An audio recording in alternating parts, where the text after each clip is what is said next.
जिनको मौत सताती होगी अजर अमर कर डालेंगे, जिनको मौत सताती होगी अजर अमर कर डालेंगे। राम लला जिस दिन हिंदू में अपना तेवर डालेंगे।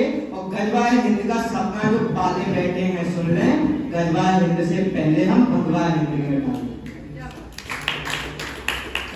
नमस्कार, मैं वीरस का कवि हूँ और जो सच्चाई है मैं उसे लिखूंगा।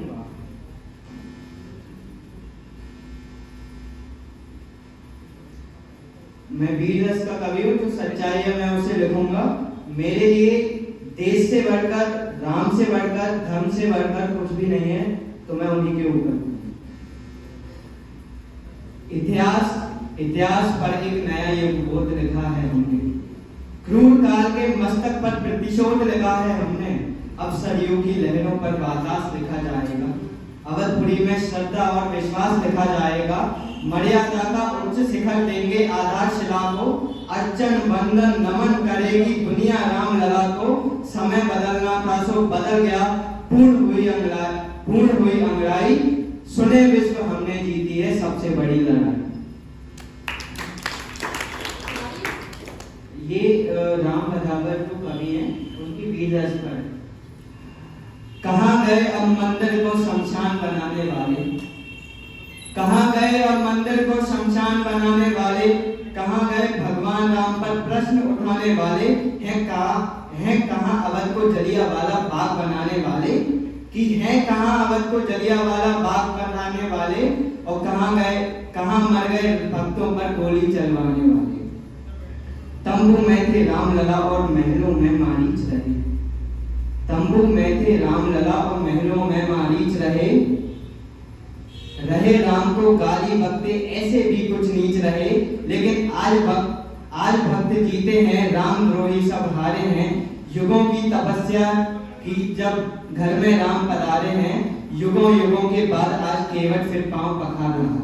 युगों के बाद आज फिर केवट पांव पखार रहा। युगों के बाद दशानन पुनः राम से हार रहा। युगों के बाद समय फिर से उनको दुक्कार रहा, कि युगों के बाद समय फिर उनको दुक्कार रहा। और बाबर भी अपनी कब्र से निकलकर जय श्री राम पुकार रहा।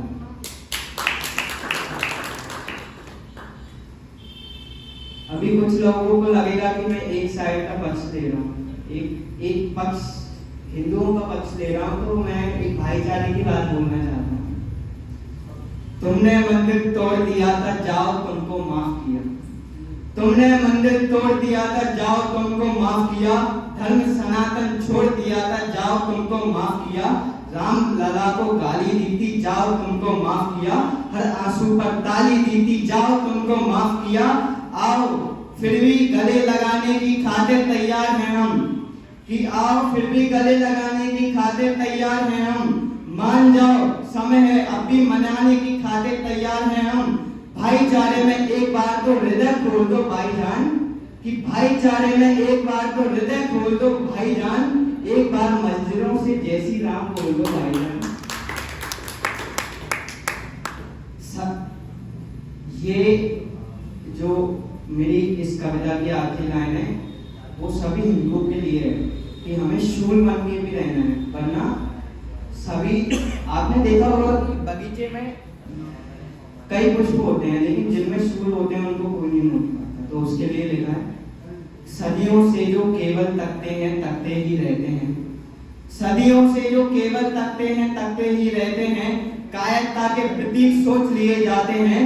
यूं तो कहलाते हैं जंगल के प्रोदा, पर गीदड़ों के झुंड में दबोच लिए जाते हैं। सामने दरिंदे हो तो लड़ना ही पड़ता है, सामने दरिंदे हो तो लड़ना ही पड़ता है। आंखों से आंसू भी पोंछ लिए जाते हैं। जिस उपवन में यदि होते नहीं है शूल, उसके समूचे फूल नोच लिए जाते। अब मैं अपनी घनाक्षरी प्रस्तुत करना चाहता हूँ, जो ताई जी के मार्गदर्शन में लिखी है। अभी प्रयास किया है हमने।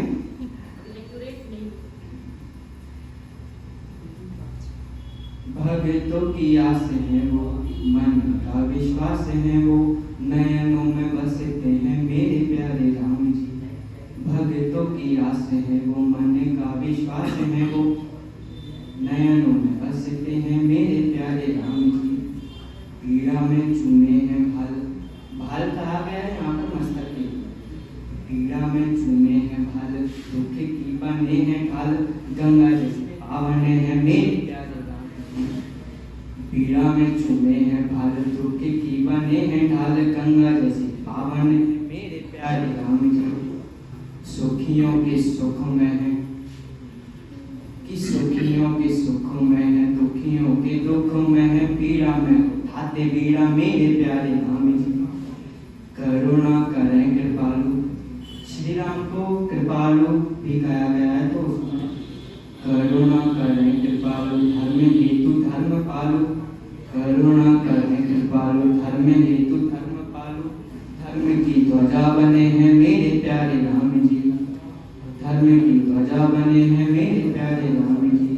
प्रभु तो महान है जो प्रेमियों के प्राण हैं जो, प्रभु तो महान है जो प्रेमियों के प्राण हैं जो, हृदय में बसते हैं मेरे प्यारे राम जी।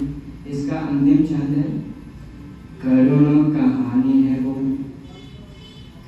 करुण कहानी है वो, धर्म की निशानी है वो, ममता की छवि है वो मेरे प्यारे राम जी। इसी के साथ भारत माता की